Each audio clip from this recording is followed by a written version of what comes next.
Hello, I'm Jeff Saperstein, a career transition coach and instructor at San Francisco State University. Today I'm going to be talking about listening skills, and hopefully you will be able to understand different ways of listening. And if you study this, you may improve your professional as well as your personal relationships, and certainly your leadership skills. Most people think that the person who controls a meeting is the person who's speaking.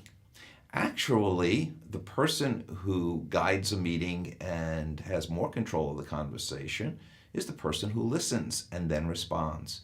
So today I am going to be focusing on skill sets that you can use not only to improve your communications listening, but for you to be able to critique and understand how others are communicating with you as well. This is not about controlling, this is about guiding, and for you to be far more skilled and far more focused on how you can be more effective as a communicator. Now I'm going to divide these listening skills into two sets. One I'm going to call catabolic. Catabolic means that we take energy from the conversation, from the individual, and that we create a situation of either conflict or shutting conversation down. Catabolic is neither good nor bad, it just is. However, if we understand that the result of catabolic listening and catabolic speaking will create distance from your communications and create perhaps blocks, then you can avoid some of these or at least recognize them when you see it in others' behavior. The other set is anabolic. Anabolic provides energy. Anabolic provides opportunity. Anabolic opens conversation so that you're more effective both in someone listening to you and you listening to them in a constructive way that comes to agreement, comes to better relationship. And if you can master some of these anabolic techniques and understand the catabolic techniques, you will be in a much better position to be a great communicator. So let's start with anabolic and talk about something that's called active listening. Active listening. Here you're listening for an accurate perception of the sender's message. You ask for clarification, concisely paraphrasing without parroting a speaker's remarks. You can ask the speaker to rephrase a statement, and waiting out pauses as a speaker will often expand their ideas. In active listening, we try to put ourselves into the position of the other person, non-judgmentally, not finishing their sentences for them, but rather listening for clarification and then showing great interest. So if someone in a meeting is suggesting to you that there's a certain action that they're recommending, rather than judging it yes, no, or bad idea, good idea, ask them to talk about some of the ideas behind the recommendation. Ask them to talk about clarifying some of the evidence they provide. Ask them what they consider to be options that were not considered or not presented. In other words, you're looking in active listening to expand the conversation in a way that shows the listener that you are not only curious, not only understanding them, but engaged with them. So active listening is a very important part of our toolbox. Part of active listening is informational listening.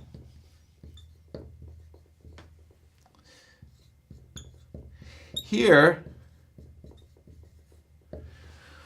we are Asking to clarify information. If you see a chart, talk about or ask about what it is that is important about that particular number.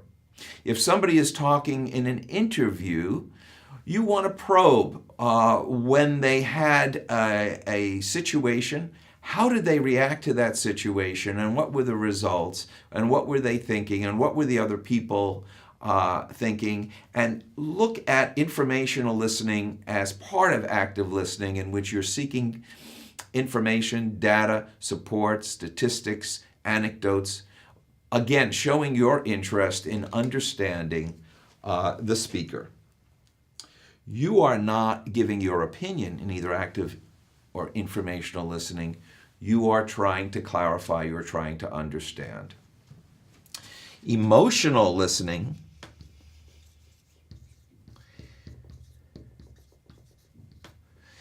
is where you're picking up on the energy of the speaker with empathy. Their feelings, their consciousness, how are they feeling about what they're saying? So, for example, if I say to students in my class, I'm going to give you quizzes on material that I think is important for you to learn, I'm giving that with a fairly straightforward emotion in terms of them learning the information and being able to absorb it.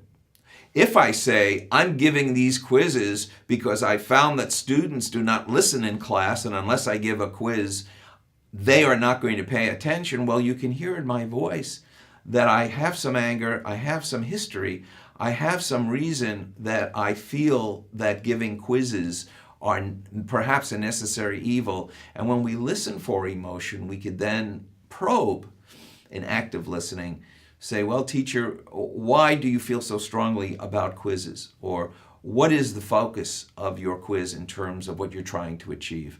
Emotional listening is very important in that we are trying to understand the feelings, the awareness, the consciousness, the story behind the activity.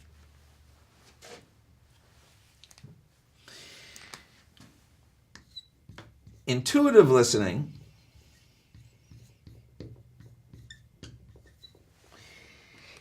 is connecting the dots, making an intuitive leap to interpret what the speaker is meaning to say or may not realize. You focus on similarities and contradictions of what the speaker has said to find the truth or interpretation that provides insight. So in information, we're looking for data, we're looking for evidence. In intuitive listening, we're looking for intuition. So I may sense that someone feels nervous or inadequate, or that they're somehow not good enough. And if I'm a coach, I will explore what they have said to me and connect the dots of their different experiences to suggest that there is a connection between their feeling of inadequacy or their feeling of not being good enough and how they're reacting when they're challenged or critiqued. So rather than say you're defensive and you're not taking criticism properly, my intuitive listening would inquire as, I hear you had these different circumstances where you felt attacked when you were critiqued. Do you consider that maybe this is something that is part of your own consciousness, your own experience that triggers this? And therefore, you create an intuitive leap. This is a very effective way of taking all this anabolic listening and pulling it together for insight to understand meaning and purpose. Well, let's move to catabolic. So many of us, both unconsciously and perhaps consciously, use these catabolic listening techniques, or we are engaged with people who do, and we kind of fall into patterns. So one is critical listening.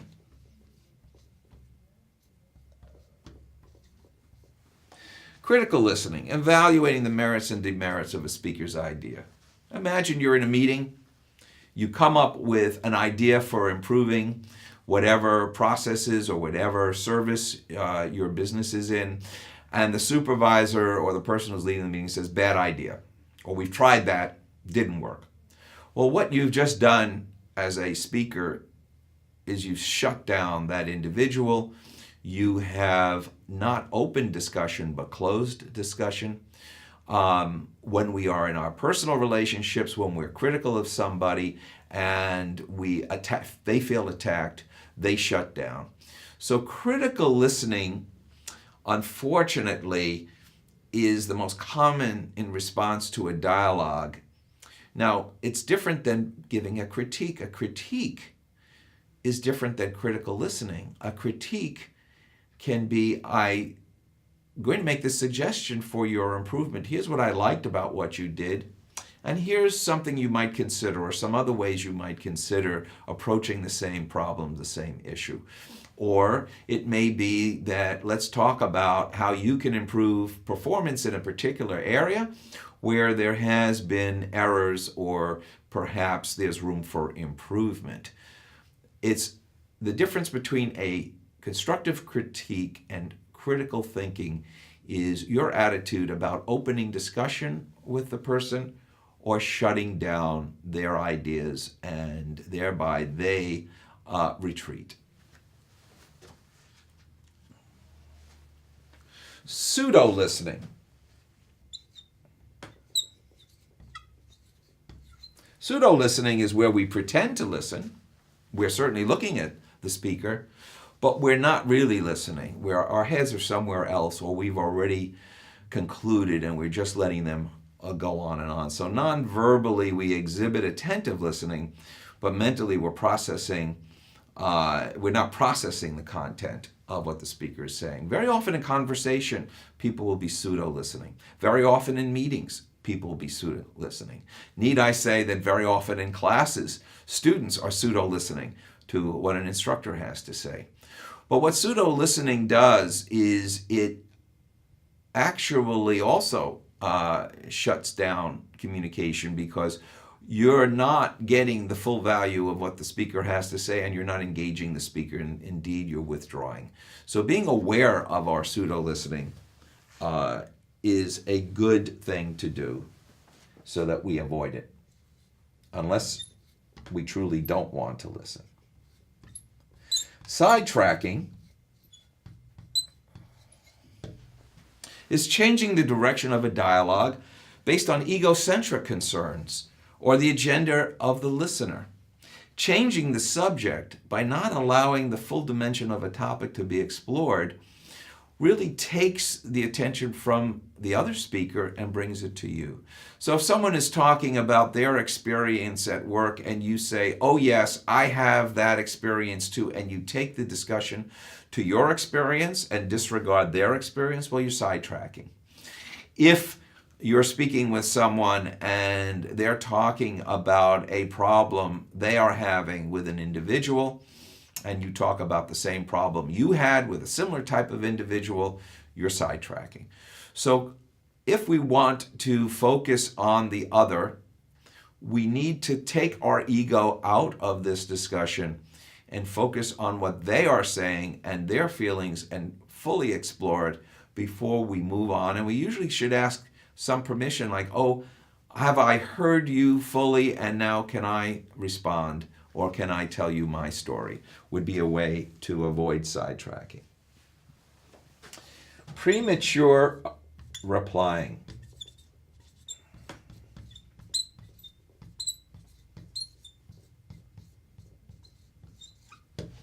Cutting off the speaker before she or he has completed an idea, thus diminishing the importance of an initial speaker's statement. Some of this is cultural. There are some places where everybody is interrupting you because they already understand what you were going to say and they don't need to hear you finish the sentence or finish the paragraph. Premature replying also cuts off when someone is saying something and we want to disagree, and we cut them off and then present our point of view. And sometimes debate happens with premature replying, where we don't let the other person finish because we want to score points. Obviously, this creates conflict. This creates a situation of avoidance by the other party of wanting to engage with you. Defensive listening.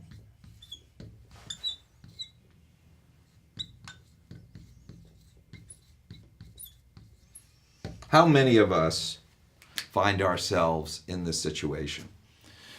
Someone is hostile or making a criticism of us or saying something we don't like, or maybe a political opinion that we disagree with, and we reply with a hostile tone, often encouraging that initial speaker to respond in kind. And you have an escalation, negative emotions in a communications exchange, and communications are reflective. If someone is saying something that you don't agree with, if someone is making a statement that you feel is inappropriate, perhaps you can step back and, rather than defensive listening and attacking the person, question their assumptions. Why do they feel that way? What in their experience has led them to have this belief?